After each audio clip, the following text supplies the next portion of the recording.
Welcome, Winiacs and Wisdom Wanderers.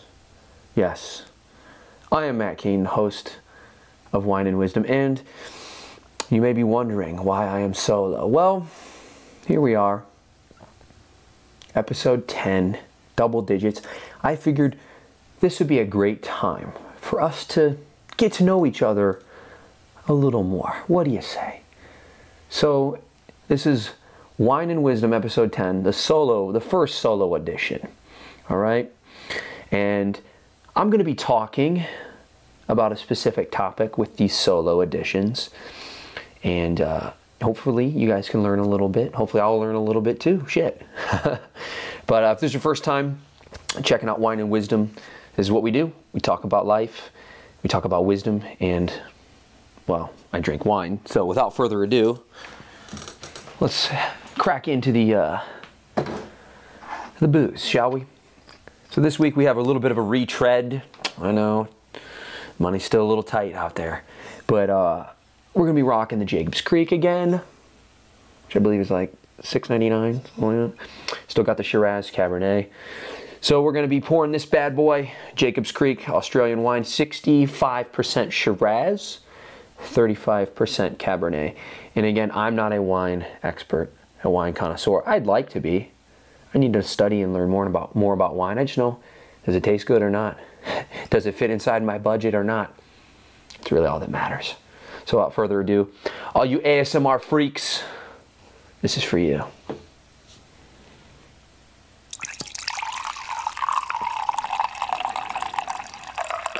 That's enough. It's a work night. All right. So today, we're going to be talking about a topic that is very important. Not that they all aren't, but very important. And by the way, before we get to the topic, don't forget, drop us a subscribe on YouTube if you're watching this, or wherever you're listening this. Leave us a rating, subscribe to us for great wine and wisdom content. All right? Appreciate that. Love you guys. Without further ado, like I was saying before I interrupted myself, we're going to be talking about suffering. Not sexy. Not, you know, oh yeah, let's talk about suffering, baby. Yeah. But we're going to be talking about it because guess what? We all suffer. I'm a human being. You're a human being. And what that means is, as human beings, we suffer. So let me take a swig of this and let's talk about what the hell is suffering. So suffering, you know, what's interesting is if you look at it, really, I guess you could look at all emotions. Everything really comes down to pleasure or pain, doesn't it? Right? What's interesting is at a cellular level, human beings, if you take a, you know, under a microscope and a slide and you poke, you know, cellular organisms, they move away, right? Don't they move away from the poke? They move away from the pain. Well, we all do that. How many of us live our lives going, yes, I can't wait to suffer, right? We all want to seek pleasure. That makes us feel good. That makes us feel one. That makes us feel whole. We all want that feeling in our life. And I'm going to try not to pick my calluses as I talk. Years and years of lifting weights, I've developed quite robust and distinct calluses. So I'm going to try not to, that's kind of a nervous habit I get every once in a while, is I'll pick my calluses. At least I'm not like, you know, picking, for those of you in podcast land, I'm biting my fingernails. But anyways, so yeah, we all want to seek pleasure, but we want to avoid pain. We want to avoid suffering, don't we? So I think where it starts is, what is your relationship to suffering? And how do we define suffering? I mean, obviously it's a very broad term, but suffering is shit we don't like, right? Pain. Things that don't go our way. Aversion to certain things. You know, suffering has very deep meaning in Buddhism. You know, it's anything that we cling to that hurts us, right? So, talking about kind of the roots of suffering, where I think it begins is cultivating a strong relationship. Change how you relate to suffering. And that's a hard thing. That's a very tough thing to do. I want you guys to do this. Think about a time in your life where you suffered. You know, you may be going through something right now that sucks. But think about it, okay? And think about how you grew as a result of that thing, right? Let me tell you, a couple things in my life that I've suffered through. When I was, what was I, 24 years old, my best friend passed away. Right? He died very unexpectedly. And, for a couple weeks, I barely moved. I barely did anything. I barely ate. I barely functioned. It really, really hit me hard. It was really the first time in my life that I lost somebody that was super close. Now I lost, grandparents, and I love them dearly. But, you reach a certain age, and it's, expected as people get older. But that doesn't diminish the loss. But, losing my best friend in a very unexpected way. We were just, it was just like the start of our relationship. We'd only been friends for a couple of years, but it was like, I don't know if you guys ever have in your life where you meet somebody and it's like, holy shit, we're kindred spirits. It's like we've known each other for ages and ages, right? Like maybe we're reincarnated spirits and we're like, we found each other again. I don't know, whatever. But you know what I'm talking about, where you have somebody that you are just like, wow. It's like we're picking up right where we left off in another age. That's how I was with my friend Eddie. And, we were the best of buds, two peas in a pod. And then unexpectedly he passed away. And my whole world came crashing down. When you get that phone call, you guys ever had that phone call where, your whole life changes? It's like, is this reality that I'm living? Am I really experiencing this? It's a tough thing. It's a tough thing. When you want to wake, you feel like you're waking up from a dream, but you're not asleep. This is reality. Now, how do we deal with this? Brutal to get that phone call. But anyways, when I went through that, and when you're forced to bear the unbearable, something in you dies. And what dies is the being that couldn't bear the pain, that couldn't bear the unbearable. That being changes, right? I've heard the phrase that when your heart breaks and it gets ripped apart, that it grows back stronger than before. Might be a little idealistic, but there's some merit to that. So, how do we take the suffering,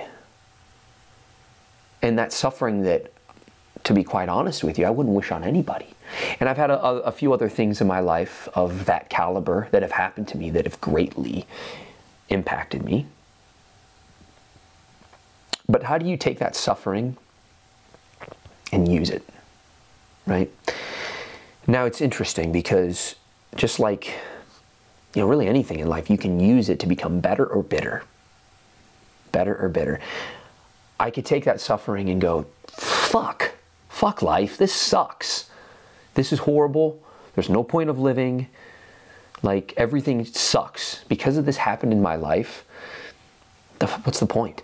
Like, what's the point of living if this shit's gonna happen in my life? So you can take that and become bitter, or you can become better. You can learn and you can grow from it. And I think that's the secret, right? I wouldn't want to, in my life, I wouldn't want to go back and relive those traumatic suffering experiences, but I wouldn't change it because I know that they were needed for my benefit, right? What's interesting, in Hinduism is they talk about like your whole life is just your karmic unfolding, right? Meaning whatever you had in a previous life, like this is your karma that's happening. What lessons you need to learn. And for me, maybe it was not to cling. Maybe it was not to hold on so tight. And I'm not saying don't love with all of your heart. That's nonsense if somebody says don't do that.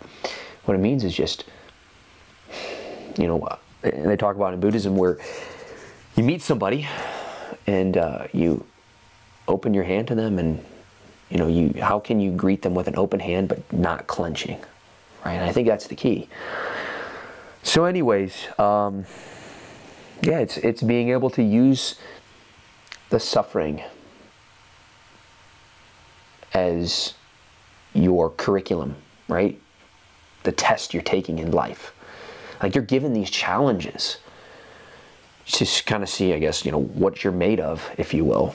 But how do you use your curriculum to awaken and become free? And I've talked about this on previous episodes of the podcast. And by the way, you guys like my camping chair?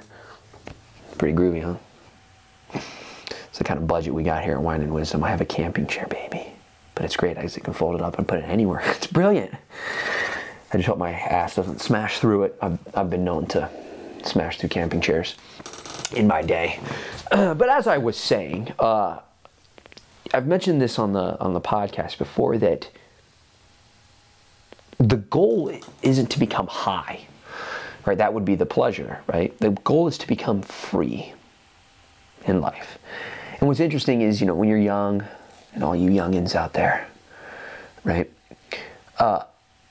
You live for those high experiences, the getting high of being in a relationship, of partying, of making money, status, acceptance, what have you. You live for those moments, but you realize they don't truly fuel you and feed you. They still leave an emptiness inside of you, right? Well, the goal is to become free, meaning I'm not clinging to any of that shit, right? Can I enjoy those things? Absolutely. You should. I'm drinking wine right now, of course. But can you become free? And it's like, hey, I could have wine and I enjoy it. I don't need it to give me happiness. I don't need it to sustain me. I don't need it to get me high. It's a cool thing to have and enjoy it. And then when it's done, move on. So how can we use suffering to become free, to awaken? Now, when I say awaken, I don't mean literally wake. What it means is, how do I become more conscious? How do I become more aware, right? And I personally think that self-awareness, reflective awareness, awareness of everything that's going on in life is one of the most important skills a human being can cultivate, where you know inside where your hang-ups are, the shit you got to work on. And suffering exposes that in your life, right? It shows me, here's my stash that I've been hiding. Like, no, this is my stash. Like, you can take that stuff. I don't need that. I don't need booze. I don't need pills. I don't need that. I need sex, or I need this, right? So it's that stash that you're clinging on to. Well, the goal is to become free of that, to burn through that. And what's interesting is, you'll see some people think, man, I got to go to a cave and meditate for 6 months, a year, whatever, and live in an austere environment, become ascetic to do that. It's like, no, you don't. I mean, I'm not saying that's not a good way to do that. Sure, I've never done it. But you don't need to, because here's what's happened. You talk to people that have done that. They go out in a cave and they meditate away from society. Yeah, or go to an ashram, right? But what happens when they come back into society? I've talked about Ram Dass before, who's a teacher that has greatly influenced my life immeasurably. I mean, it's ineffable how his teachings have formed and shaped me as a being. But he's talked about, like, when he did that, he would have to come back and sit in traffic in New York City and would get pissed and start cussing. So much for being free of the clinging and the suffering. So it's not about completely removing yourself from all those temptations. It's, how do you function in the world? How do you function in society impeccably, beautifully, without becoming too attached to that? It's hard, because we're human beings with desires, right? Everything we have is a desire. The desire to get up, to go to the bathroom, to make money, to be desirable, right? All that stuff, we need it. But how do we function through our desires without getting caught in them and being a slave to them? So I think what's important is that we cultivate a heart, a strong heart. And this is what's interesting. And this is where I think Eastern philosophy and religion really get it right, is that in the West, we worship the mind, right? The great analytical mind. And it's a great tool. It's a great power tool. Think about all the things we've done with it. Science, technology, exploration, right? Mega structures and everything. But even though it's a great tool, it's a horrible master. And here's what I mean by that. Your heart is open.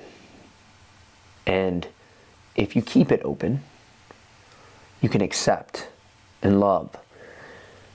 But the mind wants to prevent that, because the mind wants to block that. Because if I open up to everybody I meet and give them my heart, what happens? I'm going to get hurt. It's inevitable, right?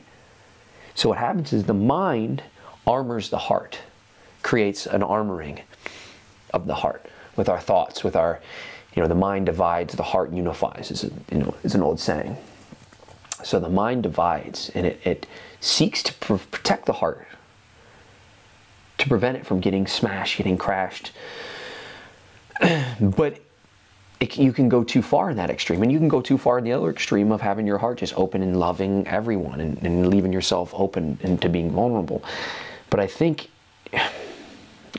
it's important that we cultivate an openness of heart, not at the expense of the mind, but to unify it, right? They say, quiet the mind, open the heart, do what you can to help others and relieve suffering, right?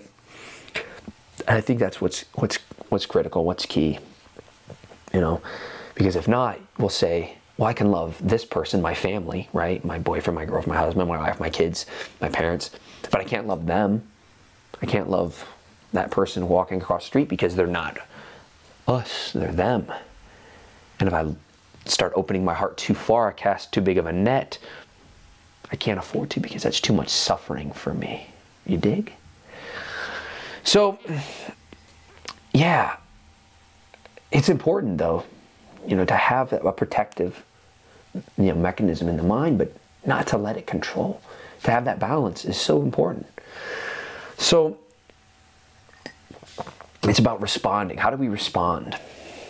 How do we respond to the immensity of suffering all around us? And it's something that I think about often. If you really think about it, you think about all the people, all the people in the world right now that don't even have potable water, let alone food. If you really sit and, ruminate on that, that'll break your heart. That'll absolutely crash your heart, right? So it's tough, because how do we live in a society where there's violence, hatred, racism, homophobia,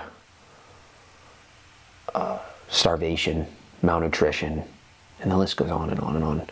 How do you live? How do you respond to the immensity of suffering around you in a way that won't hurt you, right? And I think something that's important is, where does your consciousness lie? And what I mean by that is understanding the different planes and levels of consciousness and reality. And I don't want to get too meta and too, pie in the sky and too far out there, but understanding that there's more than one plane of reality, right? There's many different planes, but obviously, most of us just live and we concentrate on the physical plane, maybe the mental plane, right? But there's the astral plane, the spiritual plane, all this kind of stuff. So I think what's important is to understand how suffering is grace. And what I mean by that is, again, think about the times in your life where you really suffered and how much you grew from that. And it's interesting because you see the suffering, you see the pain, the violence, all the negativity, all the things going on, in humanity. Can you see that, but also see the perfection of it? And this is tricky. This is hard. It's one of the hardest things you can do, is look up at the snowy white peaks of the mountain and see the beauty, the perfection of the suffering, and how it's necessary to grow. how it's necessary for us as human beings. If all we had in our life was just pleasure 24/7, we wouldn't know anything of the outside world. We wouldn't know anything of reality, of truth. The truth is, guess what? You're a human being and you're going to suffer. Deal with it, right? Remember the first time in your life when you truly suffered? Fuck, that sucks. But then again, think about how much it helped you, how much it was grace. So being able to see the snowy white peaks, the perfection of it, but also being able to see the blood on the snow, to see the pain, to see the suffering, and realize that within that, it's all beauty, it's all lawful, it's all perfect. As much as it sucks, as much as it stinks, right? How can you say, oh man, my kid died? You can say that's perfect. You can't. Now here's the thing, you can't go up to somebody and say, man, I'm sorry about the death of your child, but hey, that's perfect.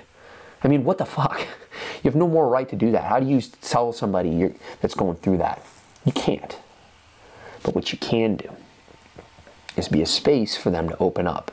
That's it. Be an environment that if they want to let go of that and come to understand it, that it's there. But you have no moral right to do that. It's a tough thing, right? But yeah, the cultivation of the heart to see suffering is perfect. Tough thing to do, especially when you're going through the shit. But when that heart breaks, it grows back stronger. So seeing the suffering is perfect. Also, you could take it to the extreme, right? You know, it's not a rationalization for not doing anything. Well, they have cancer, forget it. It's perfect. That's how it's supposed to be. Right? No, that's nonsense. Can you see that suffering? And guess what I'm trying to say is, do everything you can to help others to relieve suffering, but understand too that, like, at the same time, like, the grace that's embedded in that suffering, right? Keeping your heart open, not closing it off. That's the key. That's the key. So, you know, the fear, why do we avert from suffering? Well, we don't like it, right? I mean, think about it. And even on like a very micro level, like, for instance, eating. I mean, you see a beautiful, think about your favorite dessert. It's right there. God, that thing is going to taste so good. Every morsel, every bite is just going to, right? And then look at a salad, right? A plain salad, not a shit ton of crap on it, but you know what I mean. Very healthy, or any vegetable. And it's like, damn, that's going to taste so much better. But the chocolate cake or whatever, the pie, the cheesecake is going to taste so much better. But the vegetables, although it sucks, not going to taste very good. I know how much more beneficial it is for me in the long run. Yeah, it's going to suck going down. God, it makes this thing any better. And no amount of Frank's Red Hot is going to make this shit taste any better. But you know how much growth is going to come from that, right?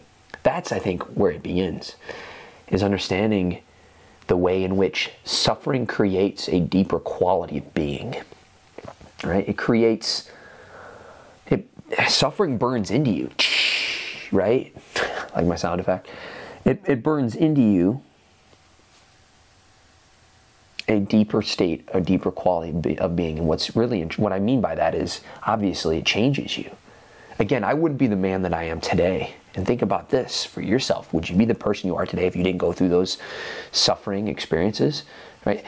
When I reflect on the people in my life that I groove with, the people that I vibe with, those are people that are real. And what I mean by that is they know truth, meaning they've suffered. They've been through the shit. I have a hard time relating to people that have had a perfect life, and nobody has a fucking perfect life. Let's be real about that. Now, there are people that push away from suffering. It's something that, I'm just going off on tangents, I guess, here. But like people that don't like movies that are emotional, that make them cry, that make them feel, like, are you pushing away shit in your real life if you don't like movies like that?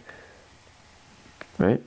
I remember seeing this thing about Holocaust survivors, where they would go and watch movies about like torture and killing and suffering, and they were perfectly fine. They actually enjoyed it because we know that the amount of pleasure in our life is only in relation to the amount of suffering we've had. So people that guard themselves against all suffering, I kind of feel for them, because how are you going to grow as a human being? And to me, like I said at the outset, the premise is that every act, everything I do in life is just make me better, i.e., more conscious, more awake, more aware, more alive. That's what suffering does. In addition to that, I think suffering also creates in us a huge, this might be the most important thing about it, it creates a huge sense of compassion, doesn't it? Empathy. Because I've been through it. Damn, I know what they're going through, and it sucks. I feel for you, brother. I feel for you, sister. I know what you're going through. And I wouldn't wish that on you. It sucks, but damn. And again, you don't come up and say this, hey, it's perfect. You need this to grow. Like, obviously you don't say that. Okay, but you can empathize with their plight, with what they're going through. Understanding how they're going through. And I think we need more of that in this world. We're all in this shit together, guys. It sucks. It's horrible at times, but it's also perfect. Can you cultivate that duality of consciousness? Hard thing to do. Hard thing to do. How do you do that? I mean, practice, meditate, study, experience. Got to go through the shit to know what it's like on the other side. And that's why, like, for my life now, you know, what's interesting now is I enjoy my lows as much as probably even more so than my highs. Don't get me wrong, I still like things. I still love that feeling. But the lows are so much more interesting because I learn so much more. I grow. I burn through my, you know, what am I holding on to? What's my stash? Damn it. I gotta let go of that. Shit. But I know how much I'm gonna grow from it. So the lows teach you just as much, actually more than your highs, don't they? So yeah, suffering, man, and I could go on and on and on. Maybe I'll do a multi-part with this. But understanding, you know, how the mind relates to suffering, to the nature of suffering, you can see then how the mind clings or pushes away. Because I see suffering, I don't want it. I'm going to be clinging to the pleasure, pushing away from the pain. But how can you do this? How can you invite it? How can you, well, or say, oh, there's pain. Interesting. That's interesting. Oh, okay, there's that. Huh. It's here. What? Right? Without pushing it away. Because here's the thing, if you push away anything in your life, it's going to cost you. Plain and simple. Right? Push away fear, push away the anxiety. You need to come understand it, embrace it, let it do its thing, note it, and move on. And learn from it and grow from it. Don't push away anything. It's only going to cost you in the long run. So, using that suffering as grace, using it as fuel to help you become more aware, more conscious, more awake, and build a compassionate heart that can relate to others and the shit they're going through as well. Tough thing to do, but that's what we need to do. Right? So I would challenge you to, like, when something does happen, and again, I'm not saying you walk around waiting for pain. Come on, suffering, I need it. But when it happens, inevitably, how do you handle that? Do you note it, acknowledge it, and then move on? Right? It's part of the dance of life, is to feel all the spectrum of emotions. Right? You know, somebody comes up and asks me if I'm happy. I say, yeah, I'm happy. They say, are you sad? Yeah, I'm sad. Are you joyous? Yeah, I'm joyous. Are you angry? Yeah, I'm angry. What that means is I'm experiencing all of these emotions. Doesn't mean at the same time, but I'm not afraid of them. When they come into my life, I see them, I note them, I develop what they say in Eastern philosophy is a witness that watches all that shit as somebody standing on a bridge and seeing the water go by, you note it. Hey, damn, that person got me. Yeah, they cut me off on the highway and it pissed me off. It got me. You know? But what's interesting is then I thank them. I say, thank you because you showed me what shit I got to clean up in my game. How I got to, what couple things in my closet I need to pitch out. Right? So what's interesting is if you look at it like that, there's nothing how do I phrase this? There's nothing anybody can do to you. Or there's nothing anybody can do to you that you don't grow from, right? I know Gandhi, remember when he was imprisoned, you know, I know he was probably beaten, tortured, wasn't in the finest of facilities. And there were stories of him thanking the prison guards, people that were beating and torturing him. And they're like, what? Why are you thanking me? He would say, thank you because you're showing me where I'm caught, where I'm clinging, what I'm holding on to. So that because of the acts that they've done to him, it showed what he needed to work on. Pretty far out, right? That he was suffering in that moment, but still used it to grow. And that's what it is. That's what we have to do. Whether you like it or not, suffering is a part of the human experience. It's the human condition. Don't shy away from it. I wouldn't say go out and, you know, hurt yourself volitionally. But when it comes, open your heart to it. Don't close off. Yeah. Being able to see the dance and relate and dance in that world of suffering. Not holding on to it, not pushing it away, having that balance, the middle way. So being able, and that's the other thing too that's interesting is, you know, like why, you know, people will say, you know, like why did this happen? And I'll be fully transparent.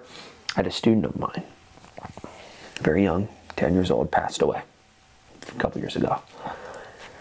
And it absolutely tore me apart. And, you know, you can sit and go, well, why did this happen? You can ask this question, why? Why did it happen? And think about that. You know, you have, you know, somebody that loses a child or a loved one tragically. And you go, why did God let this happen? Or why did this happen? And you can try and give them a, well, he's in a better place. Or, you know, you can try and give these bullshit answers of like, it had to happen. God needed another angel, right? Some shit like that. But the fact of the matter is this. Say, I don't know. I don't know why it happened. But it did. Right? And that's the thing is, there are so many things we don't know in this life, in this universe, that you have to be open to the mystery. Like, what sense does that make that a child will lose his life? Is it just chaos? We're all random particles, atoms smashing into each other and that just happened?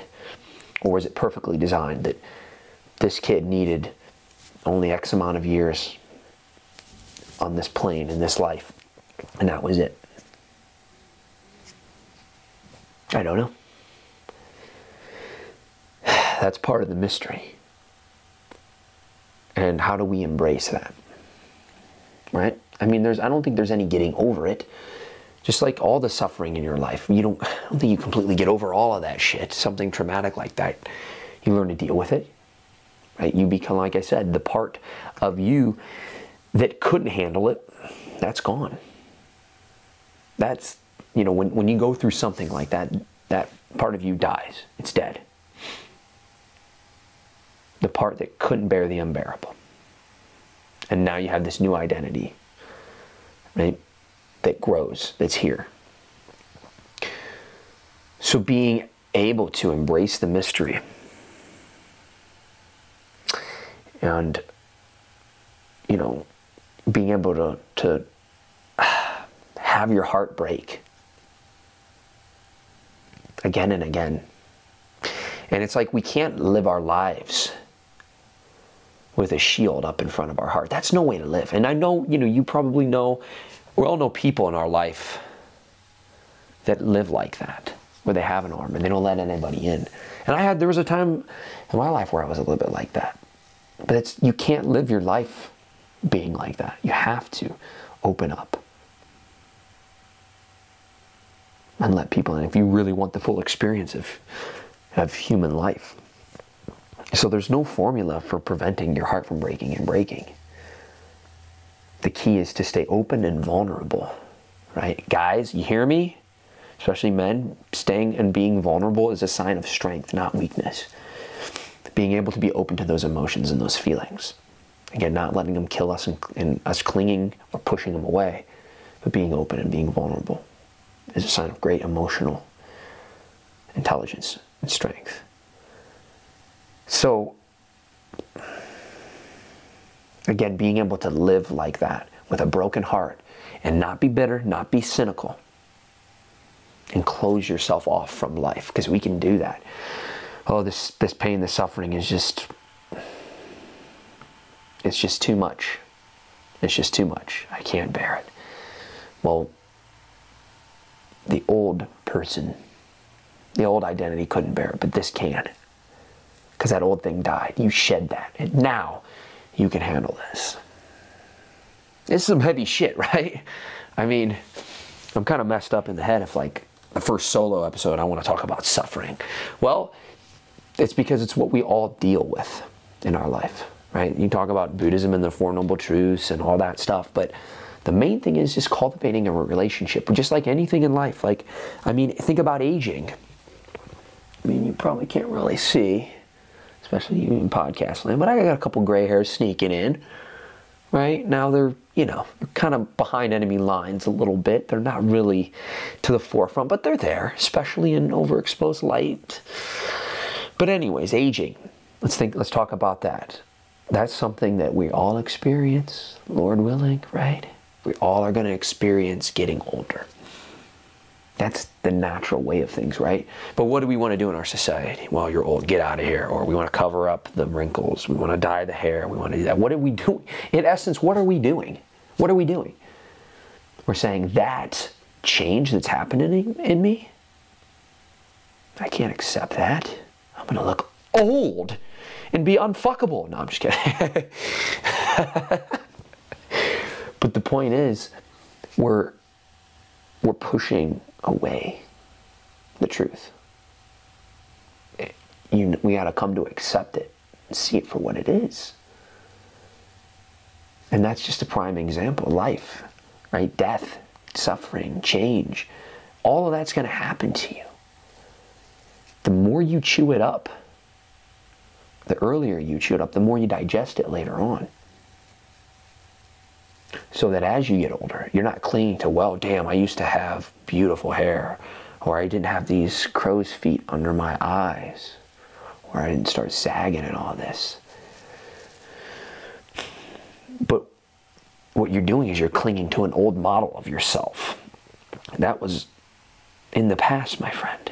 Like, you see the dudes like, oh, God help them. The comb-overs, man.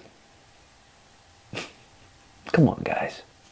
Like, you got a bald head, and you got 3 strands that are going east to west.